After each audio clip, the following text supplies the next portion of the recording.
I Blue Archive episode 2, I totally thought they were going to go with the whole, like, 100-year-old vampire thing with these characters.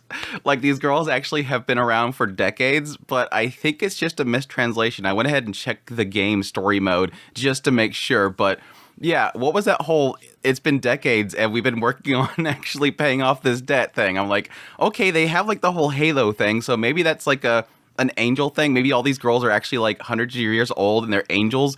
I don't know. I have yet to figure out what the whole Halo thing is. Again, I have not read the story. By the way, I love how many people commented on my last video to criticize me for being a story skipper for the game. It's not like I don't like the story. It's just that when I play mobile games, it's because I'm doing all this stuff. And at the same time, I have a time waster just to play the game. I don't like focus on it and read the story. I just leave it for later. Like, I keep telling myself at some point I'll have time and I'm going to read through the story. But I haven't yet for Blue Archive. And so that's why I'm a story skipper. But I got so many comments of people mad that I was a story skipper. That's great, though. Thank you. Your comments about hatred of my skipping the story fuels my channel, and I love it. Thank you so much for your comments. But yeah,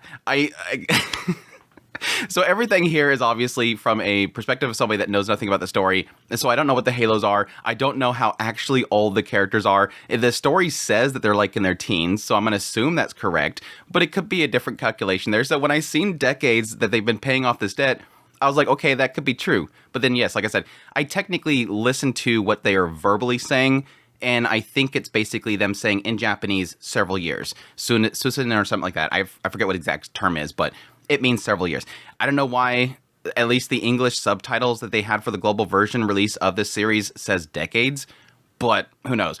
But yes, sadly, Blue Archive is still not licensed by anybody in the West, or at least in North America, so I'm still having to get it through other means, and that's unfortunate. I don't know what is going on with the license. Everybody was there was some people saying it might just be a week exclusivity. I didn't think that was going to be the case because the website for the Japanese Blue Archive anime doesn't list any sort of exclusivity. There's like lots of streamers and none of them have an exclusivity deal. So I didn't think that was going to be the case. I just think that there's something going on, like they're asking too much or there's some sort of dispute.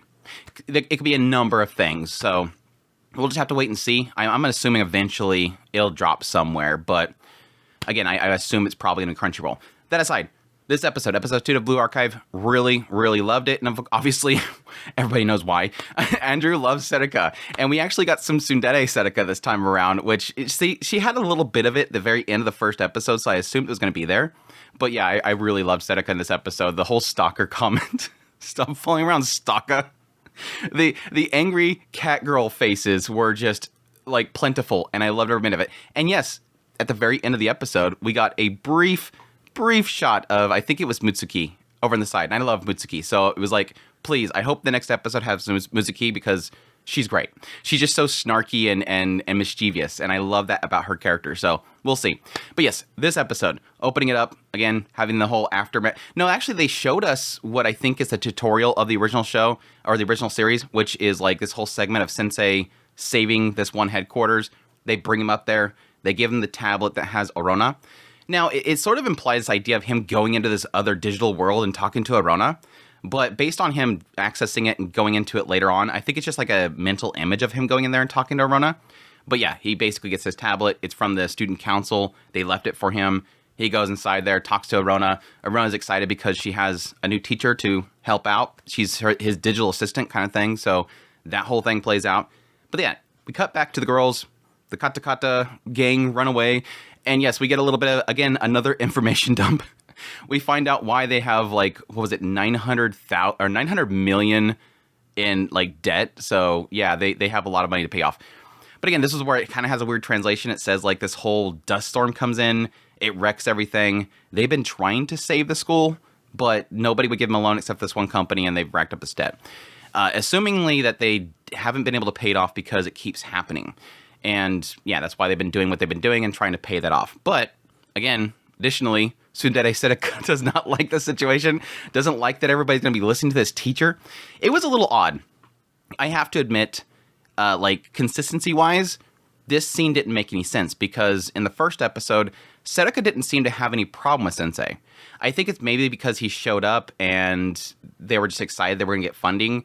But now that she knows that Sensei is going to be involved with them helping, pay off the debt, that's what she doesn't like. That's all I can assume. Like, she's fine with Sensei being there, but now that Sensei is involved with helping them with something they've been working on for so long, she doesn't like it. It sort of gets into her story and the idea that she doesn't trust adults. And this episode is her learning to trust Sensei. And so there is that whole aspect of her pushing away, again, him stalking her, her getting mad that he's stalking her, them eventually finding out that she's working at this little noodle shop. I did like the little noodle shop. It's the noodle shop and Shiroko, and the idea of them accepting Sensei, even though she doesn't want to. So they come in there. Of course, they have to see Sadako in her cute her serving outfit. She's super adorable. Like I said, the glaring eyes is just icing on the cake. But I guess this is something that I'm kind of interested in. Like, there's no mystique around any of the characters. I mean, again, Sadako, I love her because she's fun and she's got that tsundere attitude. She's super cute. Her reactions are great. They're doing really well of animating that. Hoshino, again, she sleeps a lot. She got the heterochromia, so she's super cute. She's got the shield thing. I love it. The contrast with the shotgun and the shield is fantastic. I loved it in the game. Ayane, book girl, fine. Nonomi, spends money, fine. The only one that actually has like mystique around her is probably Shiroko, and that's I think how they're kind of playing out her character. They're constantly showing her off the side, seemingly isolated. I'm curious if they'll actually get into what that is. And there's a side of me that believes that because Serika takes Shiroko so seriously, when she says we can trust him, like he's reliable, we can trust him, that she seems like she changes. And yes, it's also because, Sensei comes and saves her. But it seemed like she was changing her mind at that point, before she got kidnapped. And I wonder if it's because Shiroko, her backing Sensei is a big deal, possibly because something with Shiroko is of the past. Because again, every time it shows Shiroko at her home, there's like this feeling of, they're doing a good job of getting this like kind of feeling of her lamenting on something, or having something in the past that she's struggling with. But she's so quiet and to herself that we're not getting a sense of what that is.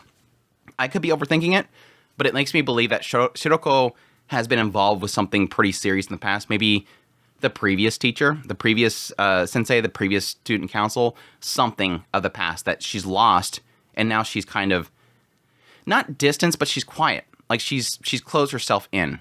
But again, I could be overthinking it. We'll see.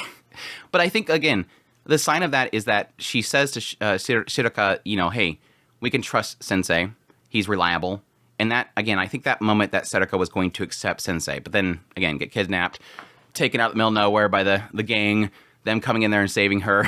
I love the whole segment of them coming in, where I wasn't crying. No, leave me alone. Sensei's here? Why is Sensei here? Because I'm your stalker. I love it. Like, just lean into it. I love having what you would typically get from and I'm not saying this is the case with this series. I have to say that. I have to qualify everything because you skip the story, people. I get it. There's a lot of series like this. Like, it's basically like the visual novel style, where you have the main character is the silent protagonist that you're supposed to insert yourself into, and thus they don't really have much going for them because the characters are the present, and they don't want to put too much into the main character because you're supposed to self-insert. So if the self-insert character does too much outside of your normal doing, it breaks the immersion. So there is a side of me that can say that Sensei could be, there could be some secret identity to Sensei. Like the whole opening segment of the first episode can imply the idea of him sort of being wrapped in the situation and having some sort of past. Like this lady knew him somehow and was sending him there. So there could be a past to Sensei, but so far it could be playing into an idea of a silent protagonist for the self-insert. But this seems like they're trying to give Sensei a personality. And that's a cool thing because it does kind of play into better for an anime adaptation. So having him do these little jabs here and there does add to his personality and does better than what a lot of visual novel type stuff can do with a blank protagonist. So I like that. So yeah, he gets there, gets this big master plan. I don't know how they kept the gang busy for that whole time for Serika to run to that building. When it showed Serika running towards that building, I'm like, that's going to take her like probably an hour at least to run to that building. That building is way far away. And then she has to climb the building, which is going to take a while. It's like, okay, well, suspend your disbelief, Andrew. It's fine. It was cool though. She goes up there, she shoots the thing, and it explodes. It was a great little indie there. A little bit of plot armor, having them kind of sit there and wait for them, but it's fine. But no, I think the very last scene was just super cute. Serika showing up and just doing her little like, I could have handled it myself, but thank you, Sensei. It was like so cute. Like that little, she pushed herself and broke past her to her true self.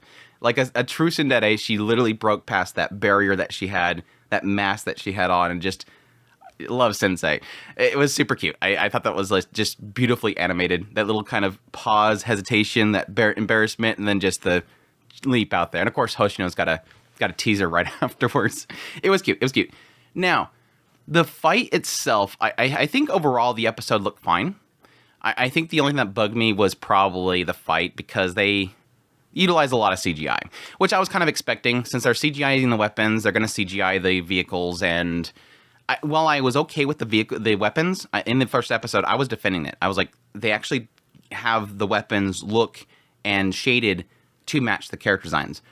But the vehicles, they look too plain. Like that's where we're getting a little bit too plain, to the point where it sticks out. It just looks like a toy car bouncing around and stuff like that. It was still fun. Like the actual action scene itself was still fun, but it was a little bit of a letdown to see how much they're relying on that CGI and how it kind of just takes from the experience so much. But the shots of Shiroko rushing out there and wrecking things was still great. She apparently likes to butt people with the butt end of her gun and kick people, so that seems to be her signature. Shiroko likes to butt people with her gun and do roundhouse kicks. That's her shtick. That's her secret skill. But yeah, it was a lot of fun. And yeah, like I said, at the very end, kind of having that whole sequence with the showing of the, what were they calling themselves? The Problem Solver 68. I'm not sure what 68 means. Maybe it's there's 68 of them. There's a 68 squad of it. But like I said, I'm super excited for that. I'm fine with all the characters in that group.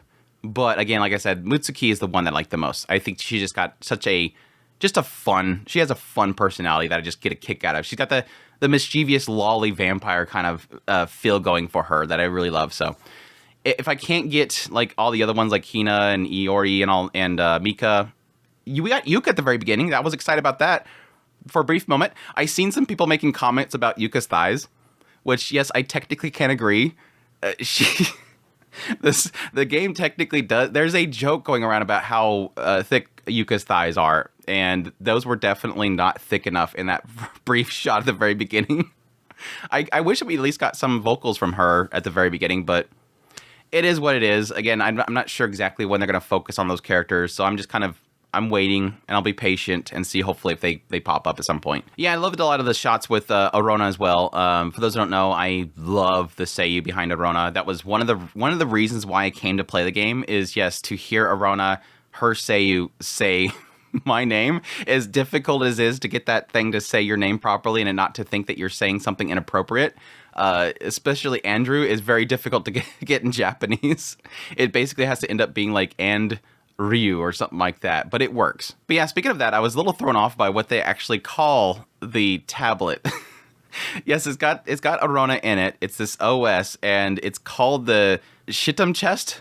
Shitum Chest? Whatever a Shitum Chest is.